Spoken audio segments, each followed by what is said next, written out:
Do you ever get confused between since and for? Don't worry, you're not alone. In the next few minutes, we'll break down the difference with clear examples and quick practice. Let's master it together. Since tells us the starting point of something that continues to now. It's used with a specific time or event. 2018.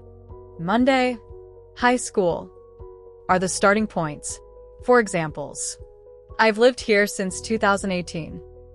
He's worked here since Monday. We've been friends since high school. For shows the duration of time, how long something has happened. For examples, I've lived here for 5 years. She's been sleeping for 2 hours. We've been married for a decade. Here's a quick tip. We use since to talk about when it started. We use for to talk about how long it lasted. Let's test your skills. Fill in the blanks with since or for. I haven't seen him last month. The answer is since. They've been traveling 2 weeks. The answer is for. We've been best friends. Childhood. The answer is since. Now it's your turn.